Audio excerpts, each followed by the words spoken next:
Noodles बघत आहोत. आपले मस्त असे हक्का नूडल्स तयार आहेत. हेल्दी हक्का नूडल्स आहेत जे आपण गहू मसूर डाळ यापासून बनवलेले आहेत. आणि प्लस मी इथे एग व्हर्जन पण दाखवलेलं आहे. दोन्ही तसे सोपेच आहेत. हक्का नूडल्स आपल्याला रेडी टू ईट मध्ये पण मिळतात आणि त्या इझिली अवेलेबल असतात.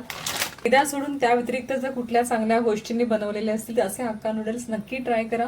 हे तसे थोडे ड्राय लागतात खाताना. जसं मैदा आपल्याला असा सॉगी लागतो किंवा पटकन गळ्यामध्ये सक होतो, गिळला जातो, तसं हे लागत नाही. हे आपण चावून चावून खायचे असतात कारण त्यातले जे फायबर आहेत ते आपल्याला चावूनच खावे लागतात, गिळून खाता येत नाहीत. तर हे रेसिपीमध्ये हा आणि ह्या टेस्टमध्ये हा फरक आहे. बाकी नूडल्स तशाच आहेत आणि खाताना पण आपल्याला गिल्ट फ्री खाता येतं की ह्याच्यामध्ये मैदा नाही आहे. आणि खूप भाज्या घालून नूडल्स करा, तुम्हाला रेसिपी खूप आवडेल आणि चवीला तर तो तितकाच चांगला आहे, नो डाऊट.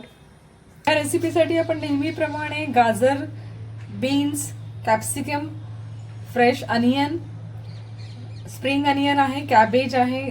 स्प्रिंग अनियनचे आपण हे लीव्स घेतलेत. इथे मी कॉर्न्स घेतले, छोटे छोटे बारीक चॉप करून लसूण घेतले, डार्क सोया सॉस आहे आणि हे मी व्हिनेगर चिली घालून घेतलेलं आहे. मला तुम्ही तुमच्या आवडीच्या कुठल्याही घालू शकता. माझ्याकडे आज एवढ्या सगळ्या अवेलेबल होत्या सो मी घातल्यात. यातली एखाद दुसरी कमी असेल तरीही चालेल, काही प्रॉब्लेम नाही आहे. असंही नूडल्समध्ये फार कमी भाज्या असतात पण मला भाज्या जास्त पाहिजेत कारण आपण याच्यामध्ये होल व्हीट पण आहे या नूडल्सच्या मेकिंगमध्ये. सो आपण ह्याचा चांगला गुडनेस आहे. भाज्यांमधनं जास्त फायबर घ्यायचे.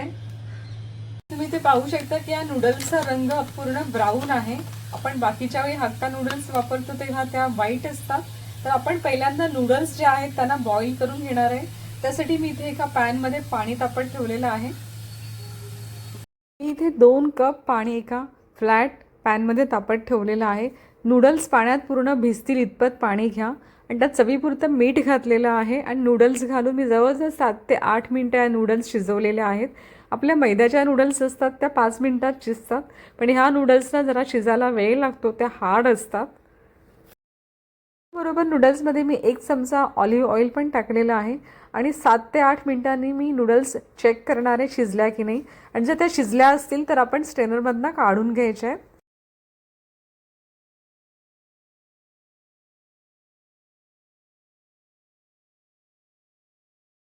जवळजवळ 8 मिनिटं झाली आहेत आणि मला वाटतं आपल्या नूडल्स तयार आहेत. आपण त्यांना आपल्या एका जाळीच्या भांड्यामध्ये स्ट्रेन करून घ्यायचे. मी स्टोव फ्लेम आहे ती बंद केलेली आहे. ती मी एक भांडं घेतलंय आणि त्यावर स्ट्रेनर ठेवलेली आहे आणि स्ट्रेनरमध्ये आपण ह्या ज्या नूडल्स शिजवल्या आहेत त्या सगळ्या गाळून घ्यायच्या आहेत. पुन्हा आता ऑलिव्ह ऑइल घालणार आहोत का तर त्या थंड झाल्यावरती एकमेकांना चिटकू नये म्हणून.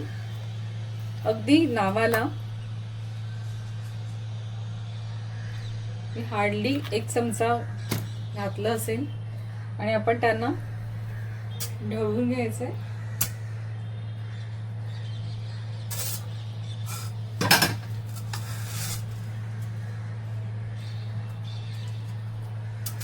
आता आपण आपल्या पुढच्या प्रोसेसला घेऊया. आपल्या नूडल्स ह्या वापरण्यासाठी छान तयार आहेत, मस्त फळफळीत झालेत. इथे पुन्हा आपण आपला पॅन तापत ठेवला आहे आणि त्यात आता मी ऑलिव्ह ऑइल घालते. तुम्ही कुठलं तुम्हाला आवडेल ते घालू शकता. त्यात मी लसूण घालते.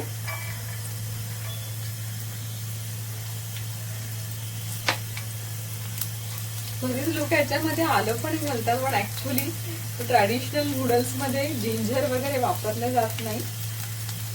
मी आता एका पाठोपाठ एक माझ्या सगळ्या भाज्या घालते. हे बीन्स घालते, कॅरेट घालते, कॅप्सिकम, कॉर्न. नूडल्समध्ये कॉर्न नसतात पण मला फार आवडतात सो मी जेवढ्या भाज्या आपण ऍड करतो तेवढ्या नूडल्स हक्का नूडल्स ह्या छान लागतात.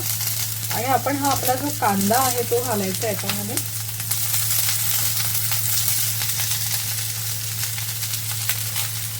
तो तुम्ही लसणाबरोबर सॉटे केला तरीही चालतो आणि असा घातला तरीही चालतो. म्हणजे सगळं आता आपण जे आहे ते व्यवस्थित सॉटे करूया. परतून घ्यायचंय त्याला. असं खूप क्रंचीच ठेवायचंय. याच्यामध्ये आपल्याला बरेचसे मसाले वगैरे आता घालायचे नाही. छान असं कलरफुल दिसतंय सगळं. ज्या नूडल्समध्ये आपण भाज्या घालतो त्या खाताना आपल्याला क्रंचीच लागल्या पाहिजे, त्या सॉगी झाल्या नाही पाहिजे, त्याच्यातच मजा आहे. त्यामुळे नूडल्सच्या भाज्या असतात त्या 50-60%च शिजवा किंवा सॉटे करा. त्यांना कंप्लीट कुक करायला जाऊ नका. आता आपण यात सगळ्या ज्या नूडल्स आपण बाजूला ठेवल्या आहेत स्ट्रेनरवर त्या घालणार आहोत आणि 2 चमच्याच्या साहाय्याने आपण त्यात मिक्स करणार आहोत. यात आपण जो डार्क सोया सॉस घेतलाय तो टाकलाय, चिली विनेगर घेतले ते टाकले. या सगळ्याचं प्रमाण तुम्हाला कसं तिखट आंबट आवडतं त्याप्रमाणे घ्या. मी माझ्याप्रमाणे घेतलेलं आहे.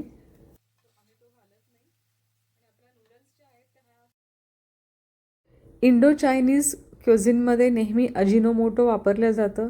मी इथे घातलं नाही आहे. तुम्हाला घालायचं असेल तर तुम्ही अगदी पाव टीस्पून नक्की घालू शकता. पण ह्याच्यामध्ये कलरफुल भाज्या घातल्यामुळे ह्याचा जो टेक्स्चर आहे किंवा जो रंग आहे तो खूपच आकर्षक दिसतोय. म्हणजे खाताना खाणाऱ्याची इच्छा होईल. आता मी वरून ह्याच्या जो स्प्रिंग अनियन बारीक चिरून ठेवला आहे तो घालणार आहे. फ्लफी ऑमलेट कसं करतात रेस्टॉरंट्समध्ये बरेच वेळा तुम्ही बघितलं असेल. याचीच रेसिपी तुम्हाला मी इथे दाखवत आहे. मी इथे थोडंसं दूध घेतलंय, त्याच्याबरोबर ती इथे क्रीम चीज घेतलंय. तुम्ही क्रीम चीज नसेल तर नुसतं दूध पण घेऊ शकता. दुधामध्ये सुद्धा अंड जे असतं आपलं जे स्क्रॅम्बल्ड एग जे होतं ते फ्लफी होतं दुधामुळे. पण 2 अंडी आपण फोडून घालायची आहे.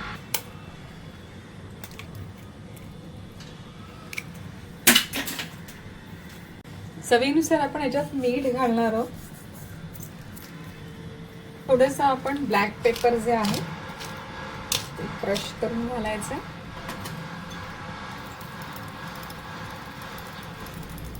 ते स्क्रॅम्बल्ड एग होतं ते अफलातून होतं. तुम्हाला कुठलाच रेस्टॉरंट्समधला माणूस सांगणार नाही की हे स्क्रॅम्बल्ड एग असं इतकं फ्लफी का होतंय. पॅनमध्ये आपण आपले जे फेटलेलं अंड आहे ते घालूया आणि चीज क्रीम टाकल्यामुळे आपलं एग स्क्रॅम्बल्ड जे आहे ते खूपच फ्लफी आणि हलकं होतं आणि दिसायला पण खूप सुरेख दिसतं. खाण्याची इच्छा होते. त्याला आपण 1 ते 1.5 मिनटामध्ये ते आपलं तयार होतं.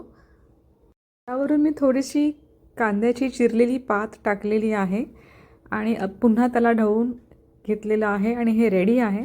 मी हा नूडल्स बनवल्यात आणि खरंच खूप अप्रतिम झाल्यात चवीला. मला कधी खाते असं झालेलं आहे. मी माझ्यासाठी व्हेज नूडल्स बनवलेले आहेत आणि दुसऱ्या लोकांसाठी मी एग नूडल्स बनवलेले आहेत. खूप खूप छान लागते ही रेसिपी. प्रोडक्टचं मी प्रमोशन करत नाहीये, पण आपण सुपर मार्केटमध्ये गेल्यावर जेव्हा अशा गोष्टी बघतो तेव्हा आपल्याला प्रश्न पडतो की हे घ्यायचं की नाही, कारण तसं ते एक्सपेन्सिव्ह पण असतात. म्हणून मी इथे ह्या प्रोडक्टचा रिव्ह्यू देते आहे. तुम्हाला आवडत असल्यास तुम्ही नक्की बाय करा आणि घरी ही रेसिपी ट्राय करा. हे गिल्ट फ्री खाणं आहे. याच्यामध्ये ऑइल आणि मैदा नाही आहे. तुम्ही घरी करताना जो वापराल तेवढंच असणार आहे ऑइल. तर ही रेसिपी हेल्दी पद्धतीने कशी करायची तुम्हाला मी इथे दाखवलेली आहे. व्हिडिओ पूर्ण पाहिल्याबद्दल तुमचे खूप सारे धन्यवाद.